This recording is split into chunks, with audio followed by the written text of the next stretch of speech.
అందరికీ నమస్కారం అండి. ఈరోజు నువ్వుల దోసకాయ చట్నీ, నువ్వుల దోసకాయ పచ్చడి చేసి మీకు చూపించబోతున్నాను. దోసకాయ అంటే కుకుంబర్ అండి. కుకుంబర్తో నువ్వులు కాంబినేషన్తో పచ్చడి చేయబోతున్నాను.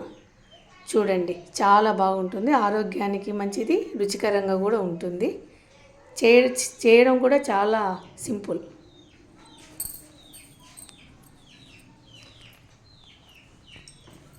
ఫస్ట్ ఇలా నువ్వులు తీసుకొని దూరగా వేయించుకోవాలి.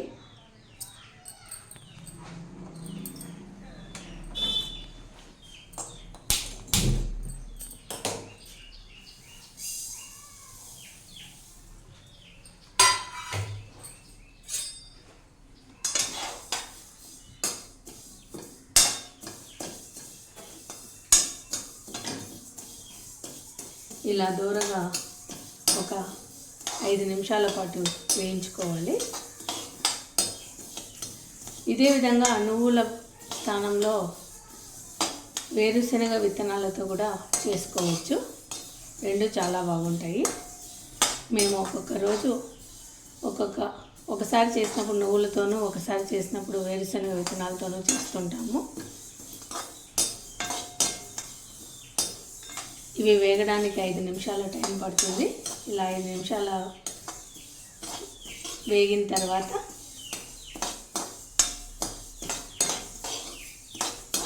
స్టవ్ ఆపేసి ఉన్న తర్వాత చల్లారబరుచుకోవాలి. ఇలా కొంచెం వెడల్పుగా అనుకొని చల్లారబరుచుకోవాలి. ఇవి చల్లారేలోపు మనం దోసకాయలు ఆల్రెడీ కడిగి పెట్టుకున్నాను. ఇందుకు దోసకాయలు, పచ్చిమిర్చి, ఒక పెద్ద ఉల్లిపాయ కానీ 2 చిన్న ఉల్లిపాయలు కానీ కట్ చేసి పెట్టుకోవాలి. కొంచెం చింతపండు నానబెట్టి పెట్టుకోవాలి. అదేవిధంగా దీంట్లోకి వేయడానికి రుచికి తగిన ఉప్పు, కొంచెం బెల్లము దంచి రెడీగా పెట్టుకోవాలి.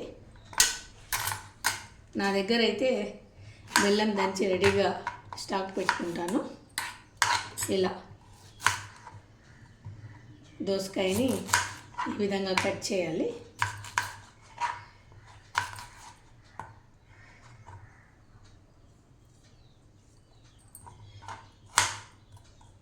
ఇలా చిన్నగా కట్ చేసి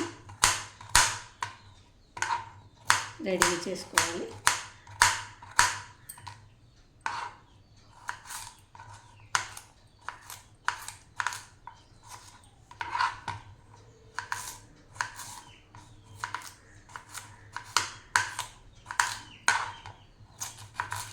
మనం చేసుకునే క్వాంటిటీని బట్టి ఆనియన్స్, దోసకాయ వేసుకోవాలి.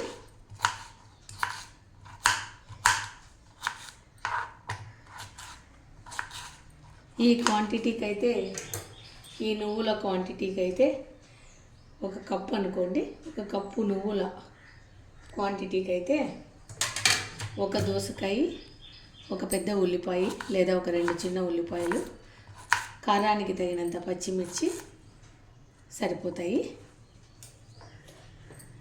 ఇందులో విశేషం ఏమంటే పచ్చిమిర్చి ఇలాగే వేస్తామండి, వేయించము. చాలా వరకు పచ్చళ్ళకు మనం పచ్చిమిర్చి వేయిస్తాము, కానీ ఈ దోసకాయ పచ్చడి స్పెషల్ ఏమంటే పచ్చిమిర్చి అలాగే పచ్చడి మిక్సీలోకి వేసి పచ్చడి తయారు చేస్తాము. చూడండి ఎలా తయారు చేస్తానో.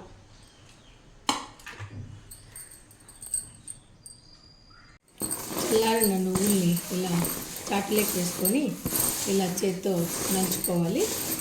ఇలా చేత్తో నంచుకొని దీన్ని ఇలా చెరగాలి. ఏదైనా పొట్టు ఉంటే వెళ్ళిపోతుంది.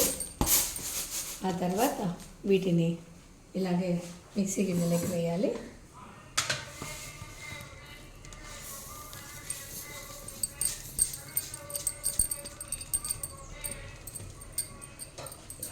ఇందులోకి తగినంత ఉప్పు, కొంచెం ఎక్కువ పడింది అందుకే తీసాను.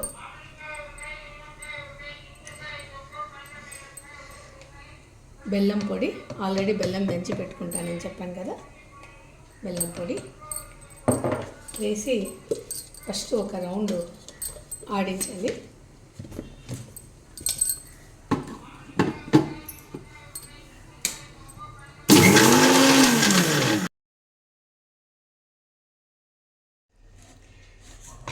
ఈ స్టేజ్లో మనం ఒకసారి ఉప్పు, చింతపండు, పులుపు, బెల్లము టేస్ట్ మనకంతా మన టేస్ట్కి తగ్గట్టు వేసుకున్న తర్వాత కావాలంటే మరి ఇంకోసారి వేసుకొని ఆడించాలి. నాకైతే కరెక్ట్గా సరిపోయింది. ఈ స్టేజ్లో ఇందులోకి మనం కట్ చేసి పెట్టుకున్న దోసకాయ ముక్కలు, ఆనియన్ ముక్కలు,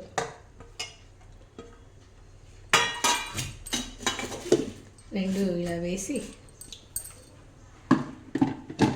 జస్ట్ ఒక రౌండ్ తిప్పాలి అంతే.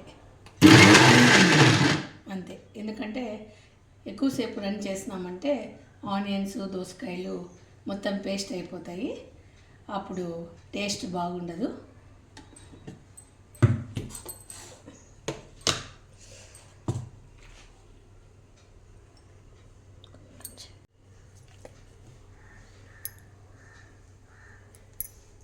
ఒకసారి ఇలా స్పూన్తో సరిగ్గా కలవకపోతే స్పూన్తో ఇలా కలిపెట్టేసుకొని ఇప్పుడు దీన్ని